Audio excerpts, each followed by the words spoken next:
Welcome back to Cooking with Shotgun Red, and I'm Sheila. I'm Jennifer, and if you're just joining us for the first time, welcome, and don't forget to subscribe to our channel. And ring the bell. And thanks to all of our regular subs for being here again. We appreciate you. And don't forget to give us that thumbs up. And I just love this time of year. Grilling time. That's right. Nothing better than going out on the grill and grilling up something yummy. And this is a good one to grill. This is a great cut of meat, and it's fairly inexpensive compared to some of the other ones, and it feeds quite a bit. And it's just so tender and juicy this way. You guys are going to love it. First, we're going to show you how we prep the meat, and then we're going to take you outside and take you to the grill and show you how it's done.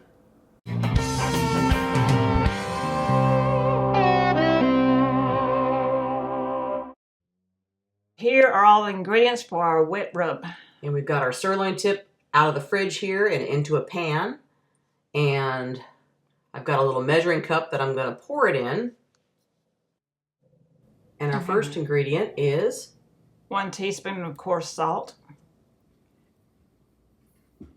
And a half a teaspoon of red pepper flakes. You know how I like that red pepper. Yes, and 1 teaspoon of ground paprika. And this is just your regular ground paprika, not the smoked. 1 teaspoon of onion powder. Okay. 1 teaspoon of garlic powder. 1 teaspoon of rosemary.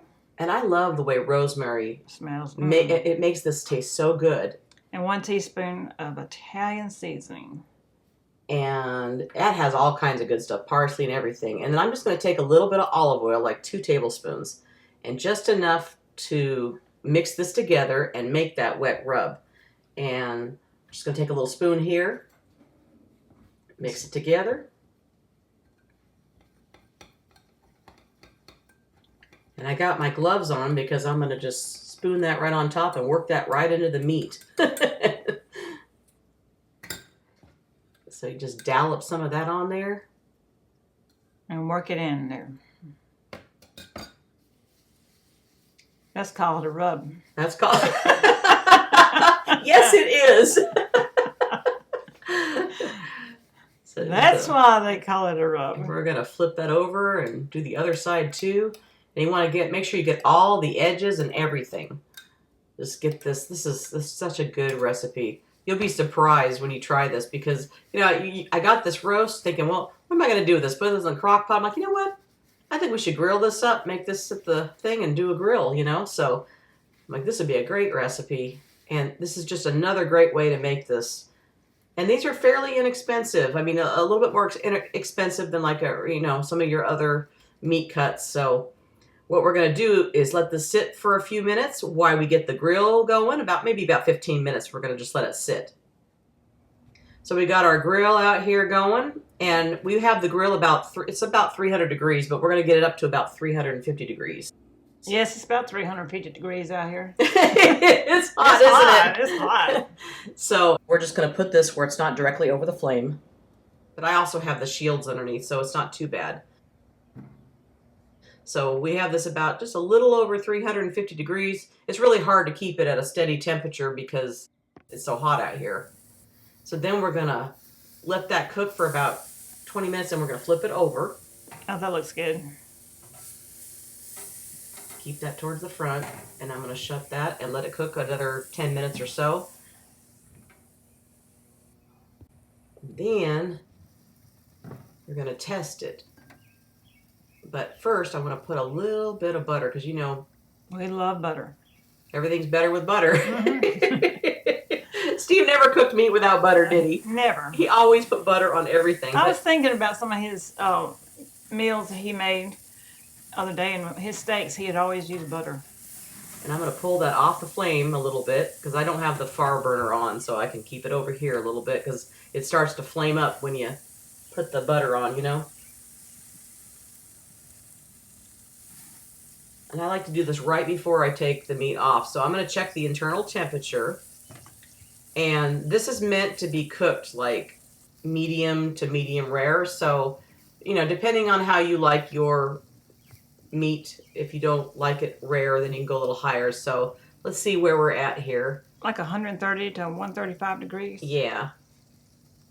And so we're checking it. It's climbing. Let it do its thing here. We will see where the internal temperature's at. So it's at 135. I think it's ready. Yes, I'm ready. It's time to take it off. So we're going to put it on the pan and bring it in the house and turn the grill off. And then we're going to take a big piece of tin foil and put it right up at the top of it. and we're going to let it sit for about 15 minutes because it's going to continue to cook. But it'll keep all those juices inside before we uncover it. So then we're going to remove it. Look at that, all that juiciness. And this is going to make it real tender, but it's meant to be cut really thin. And look at that. It's like a perfect pink on the inside. It's just flaking off there. Look at that. Yeah. Yum. You know these pieces are calling me, Sheila. Yes.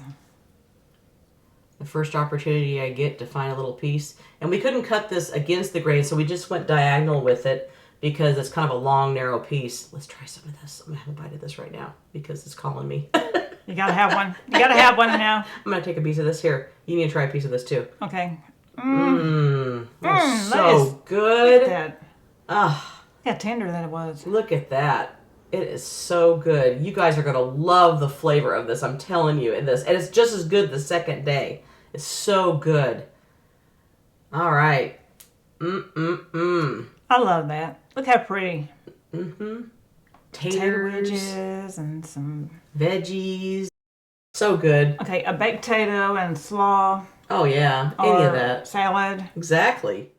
See, I told you. Wasn't that good? It was. Well, and I say that because it was good because they took the platter outside because they're all ready to eat and they just left us with nothing. All we got is a little bite when we were carving it up. I know. Well, we can act like we're going to eat. Well, no, let's just go eat. So, as Steve would say, is this the best sirloin tip roast grilled that you've ever had? If it ain't, it ought to be. We'll see you next time right here on Cooking with Shotgun Red. Bye. Let's go eat. Okay, let's go. Well, that's She and Jen, them two girls having too much fun. We hope you enjoy this recipe, and we really hope you subscribe to our channel. That's easy. Little Shotgun Red's face will pop up over here in a little bit. When you click on it, it'll say subscribe, then you're subscribed. Next to it will be a little notification bell. If you click that little bell, then YouTube will send you every single one of our recipes or a notification that we posted one as soon as it comes out. See you next time right here on Cooking with Shotgun Red. Is this the best? If it ain't, it ought to be.